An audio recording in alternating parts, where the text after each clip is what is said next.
जनाब बैरिस्टर असदुद्दीन ओवैसी साहब,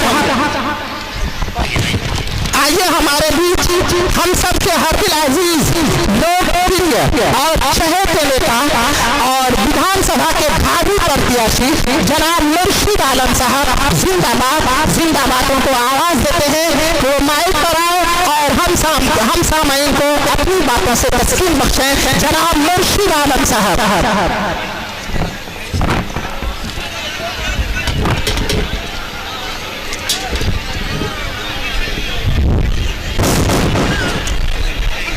अस्सलामु अलैकुम वरहमतुल्लाहि वबरकातुहू। आज इस चुनावी सभा में मलेरिया हाई स्कूल के प्रांगण में आए हुए यहाँ पर तमाम उलमाए कराम, हुफ़ाज़े कराम, हुज़्ज़ाज़े कराम, हाज़िरीन मजलिस, मुअज़्ज़ज़ हज़रात और इस इजलास के खुसूसी मेहमान और हम लोगों के दिलों के धड़कन, मजलूमों की आवाज़, बेबाक बैरिस्टर असदुद्दीन ओवैसी साहब, कौमी सदर मजलिस इत्तेहादुल मुस्लिमीन, मैं सबको दिल की गहराई से इस्तक़बाल करता हूँ और यहाँ के आने के लिए सबका मैं शुक्रिया अदा करता हूँ। आज मैं चुनावी सभा को संबोधन कर रहा हूँ। जैसा कि मालूम है कि आने वाले 11 तारीख को मतदान होना है। इस बार जो आम चुनाव 2025 का है, 11 तारीख को मतदान होगा और 14 तारीख को इसका नतीजा आएगा। आप जानते हैं इस बार इस चुनावी मैदान में जो कि हाट विधानसभा से मुख्य रूप से हम 4 उम्मीदवार हैं।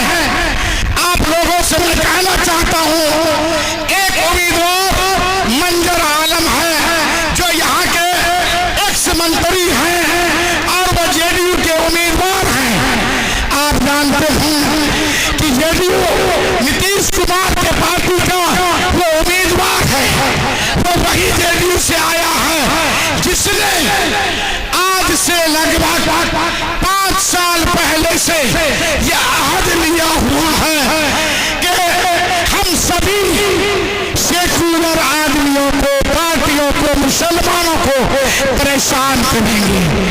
आप देखिए जब 3 तलाक का मुद्दा आया उस वक्त भी यही जेडीयू के सभी मेंबर, पार्लियामेंट मेंबर उनका साथ देके बिल पास कराया और उसमें सारे हिंदुस्तान के जितने भी पार्टियां हैं जो हमसे वोट भी लेता है, लेकिन सभी लोग पार्लियामेंट में नहीं बोले।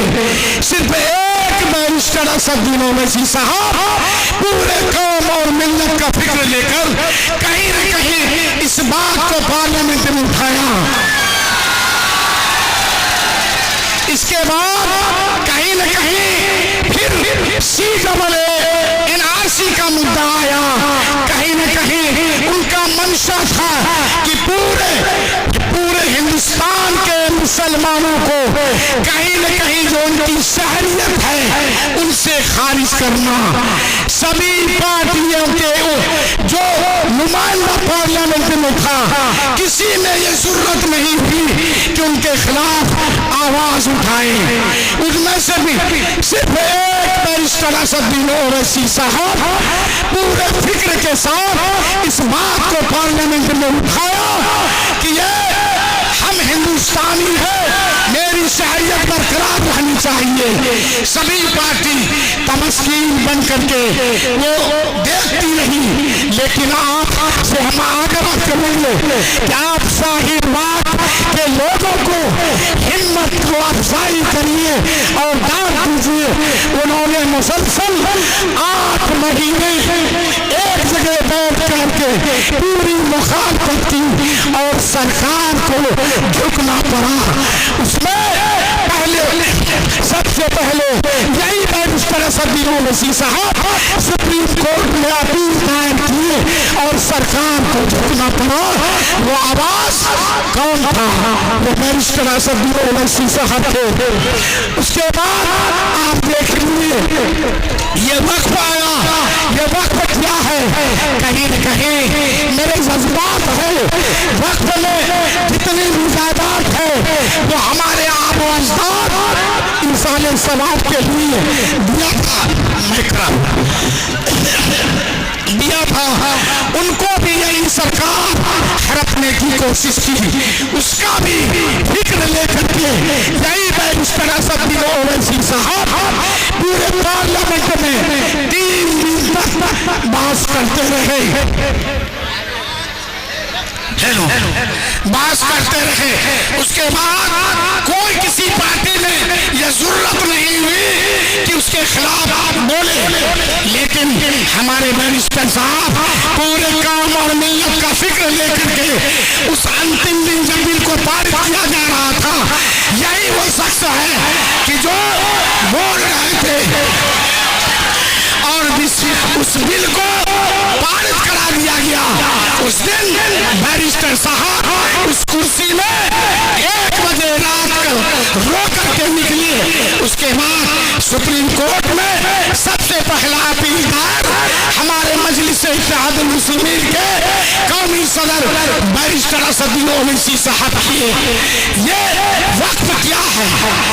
हम लोग हमारे जो मसाजिद है, ईदगाह है, कब्रिस्तान है, मदारिस है, मकबरा है, मजार है, ये सारी जमीनात कहीं न कहीं ये हमारे जज्बात से जुड़ा हुआ है। हम आखिर वक्त में चाहते हैं कि मसाजिद में जाएं और आखिरत सुधारें। उसको छीनने की कोशिश की जा रही है।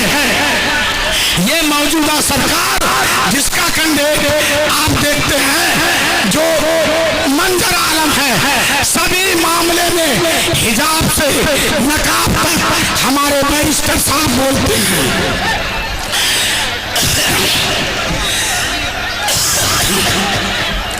तो मैं आप लोगों से कहना चाहता हूं, एक आदमी सरफराज आलम आया है, वो प्रशांत किशोर के पार्टी से है।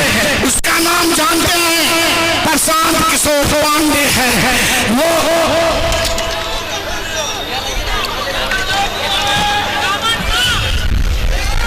तो कहीं ना कहीं वो लोग साजिश रच करके हम लोगों से कहीं ना कहीं शरीयत भी छीनने की कोशिश की है, हमारे कमरगाह भी छीनने की कोशिश कर रहा है। सभी मामले में एक बैरिस्टर साहब पूरी फिक्र के साथ बोलते हैं। वो प्रशांत किशोर पांडे है, उसका बाप RS का मेंबर था। वो आदमी बीजेपी है, आप इसको पहचानिए। एक आदमी शाहनवाज आलम है, शाहनवाज आलम RJD से है। वही RJD जो आपके MIM को गठबंधन में लेने से मना कर दिया, हमारी क़यादत खड़ी होने से रोकने की कोशिश करता है। मैं आप लोगों से आग्रह करता हूँ, आप लोग तीनों चेहरे को देखे हैं, सभी चेहरे मंत्री के रूप में रहा है। मैं आप लोगों के सामने एक नया चेहरा हूँ। आप मुझे एक बार मौका दें, मैं आपको एक नया जो की हाथ दूंगा। मुर्शिद आलम जिंदाबाद, जिंदाबाद, जिंदाबाद। मुर्शिद आलम जिंदाबाद, जिंदाबाद, जिंदाबाद।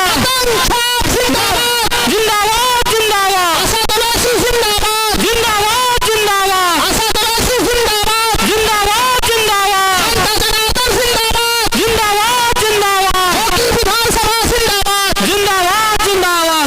MIM जिंदाबाद, जिंदाबाद, जिंदाबाद, जिंदाबाद। मैं आप लोगों से वादा करता हूं कि आप मुझे एक बार मौका दीजिए, मैं आपके सपनों का जो की हाथ दूंगा, आपको खुशहाली लाने के लिए हर वक्त कोसा रहूंगा। पर व्यवस्था होगा, भ्रष्टाचार से मुक्त जो की हाथ दूंगा, से लैस जो की हाथ दूंगा, के सबसे बेहतर जो की। जय हिंद, जय जोगी। जिंदाबाद।